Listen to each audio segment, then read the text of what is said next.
तो साथियों नमस्कार और स्वागत है आप सभी का हमारे यूट्यूब चैनल स्टडी सर्किल पे। और इस वीडियो में हम बात करने जा रहे हैं यूपी पुलिस कांस्टेबल एग्ज़ाम 2023 के लिए जो प्रश्न उत्तर का मॉडल प्रश्न सेट है उस पर ये विषय हिंदी है हमारा, मतलब हिंदी विषय पर हमने कुछ प्रश्नों का मॉडल सेट तैयार किया है जिसमें कुछ प्रश्न हैं। देखें, जो पहला प्रश्न है हमारा, पहला प्रश्न है कि नीलकंठ में कौन सा समास होता है।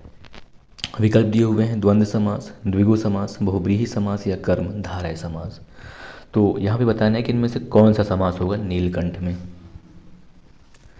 तो सही विकल्प यहाँ पे सी हो जाएगा कि नीलकंठ में जो है बहुब्रीहि समास होता है। बहुब्रीहि समास इसलिए होगा क्योंकि इसमें क्या है, जो दोनों पद हैं नीला और कंठ, ये दोनों पद जो हैं ये किसी तीसरे पद की विशेषता बताते हैं, यानी कि इन दोनों पद में कोई भी पद प्रधान नहीं है बल्कि तीसरे पद की विशेषता बताती है। इसके लिए इसे बहुब्रीहि समास कहते हैं। नीलकंठ यानी कि नीला है कंठ जिनका, अर्थात भगवान शिव।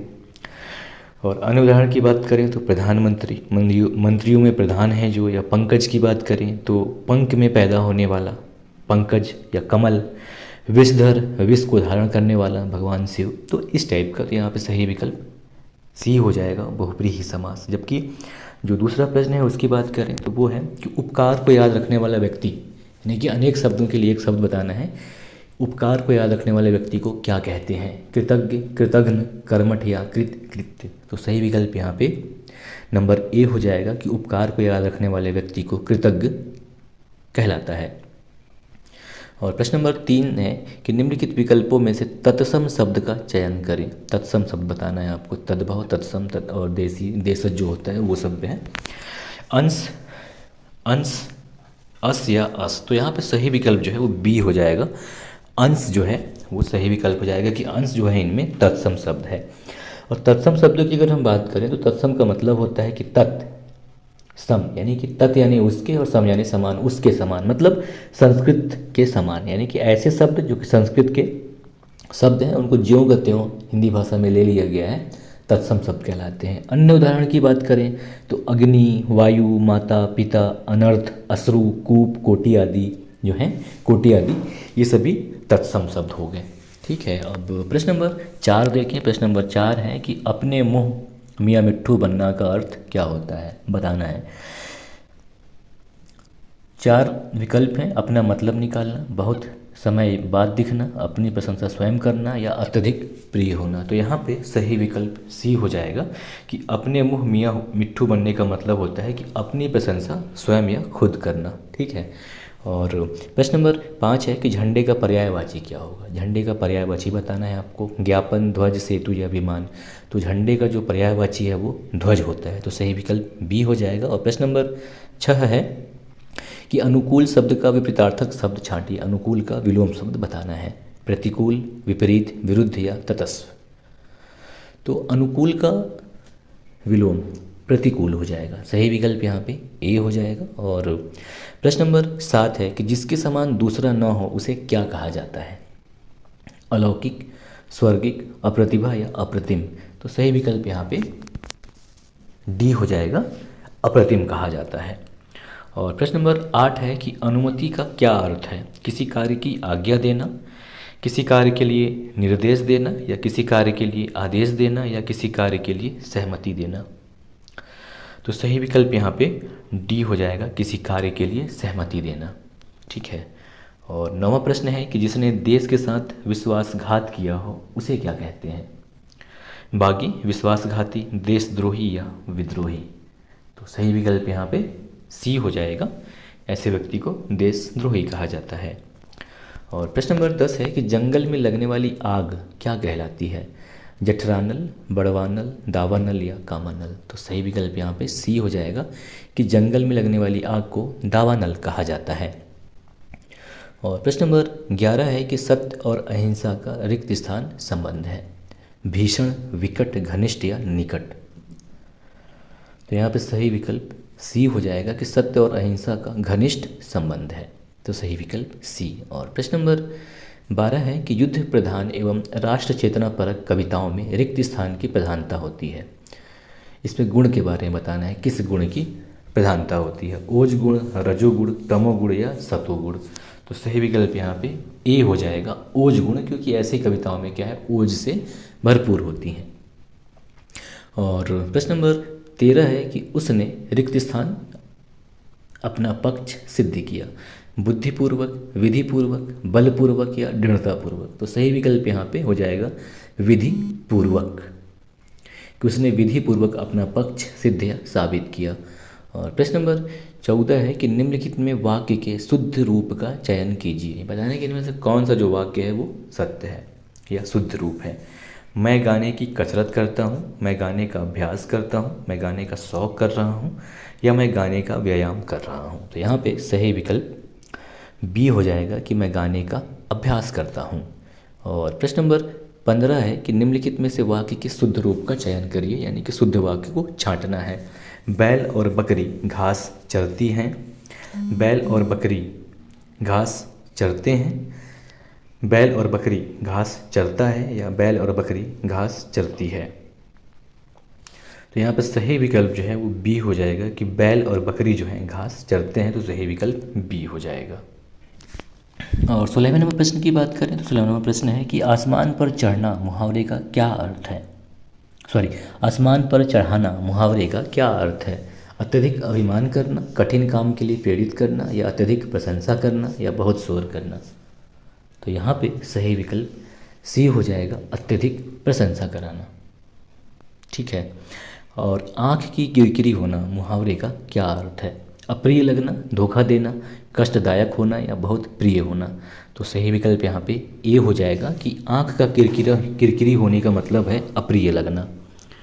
और प्रश्न नंबर 18 है कि कच्चे घड़े पानी भरना मुहावरे का क्या अर्थ है। कमज़ोर से मदद की अपेक्षा करना, ठीक ढंग से काम न करना, या कठिन काम करना, या मूर्खतापूर्ण कार्य करना। तो यहाँ पे सही विकल्प बी हो जाएगा, ठीक ढंग से काम न करना। और प्रश्न नंबर 19वां है कि जहाँ न पहुँचे रवि वहाँ पहुँचे कवि लोकोक्ति का क्या अर्थ है। कवि के लिए कहीं भी अगम्य नहीं, कवि निरंकुश होता है, कवि कल्पनाशील होता है, या कवि भाव प्रवण होता है। बताना है इनमें से क्या सही है या क्या इसका अर्थ होगा। तो यहाँ पे सही विकल्प ए हो जाएगा कि कवि के लिए कहीं भी अगम्य नहीं है। और प्रश्न नंबर 20 है कि गंगा गए गंगादास, जमुना गए जमुना दास लोकोक्ति का क्या अर्थ है। अपने अपने घर जाना, अपना अपना काम करना, किसी की नहीं सुनना, या जिसका कोई दृढ़ सिद्धांत नहीं होता। तो यहाँ पे सही विकल्प डी हो जाएगा कि जिसका कोई दृढ़ सिद्धांत नहीं होता उसके लिए यह लोकोक्ति प्रयोग की जाती है। और प्रश्न नंबर 21 है कि सर्वश्रेष्ठ रस किसे माना जाता है। रौद्र रस, करुण रस, श्रृंगार रस, या वीर रस। तो सही विकल्प यहाँ पे सी हो जाएगा कि श्रृंगार रस को सर्वश्रेष्ठ रस माना जाता है। और यहाँ पे एक चीज़ ध्यान दिएगा कि जो भारत मुनि हैं जो कि प्रथम शताब्दी में हुए, इन्हें काव्य शास्त्र का प्रथम आचार्य माना जाता है।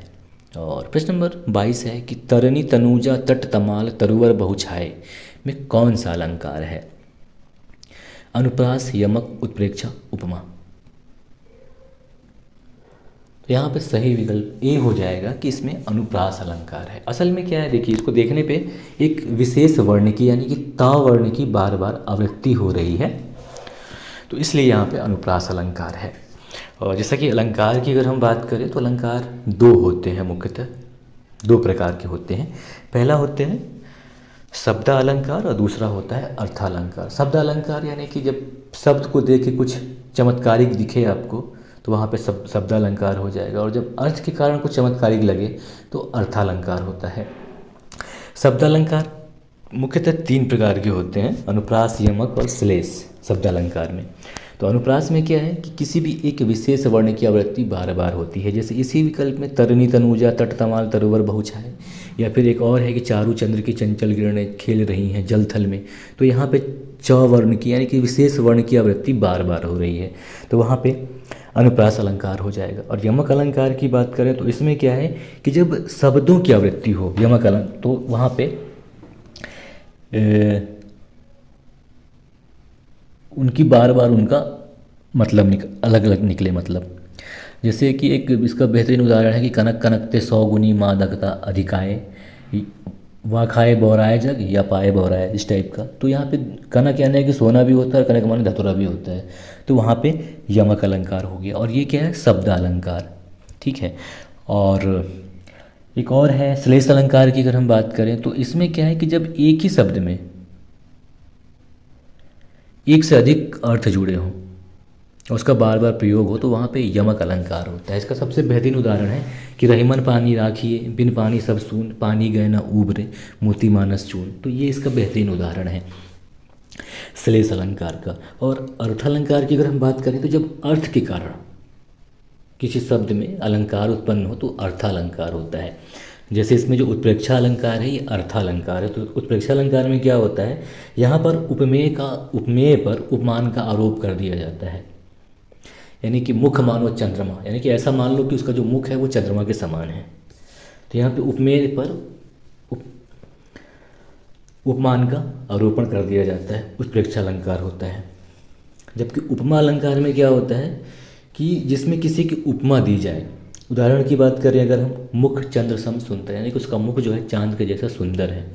इसी के अलावा प्रतीप अलंकार होता है, ये भी शब्द अर्थालंकार है। अतिशयोक्ति अलंकार, ये भी अर्थालंकार का उदाहरण है। तो अतिशयोक्ति में क्या होता है, सीधे बोल दिया जाता है कि मतलब वह चंद्रमा है। मतलब किसी के तो ऐसा हो कि अतिशयोक्तिपूर्ण बात कोई हो जाए तो वहाँ पे ये लगता है। तो यहाँ पे जो ये विकल्प है इसमें सही विकल्प ए होगा, अनुप्रास अलंकार। तो साथियों ये था हिंदी के बारे में एक संक्षिप्त प्रश्नों का सेट। आई होप कि आपकी तैयारी को बेहतर करें। कुछ और समस्या है तो ज़रूर मैसेज करें, कोशिश करेंगे हम उसे दूर करने का। नमस्कार, जय हिंद।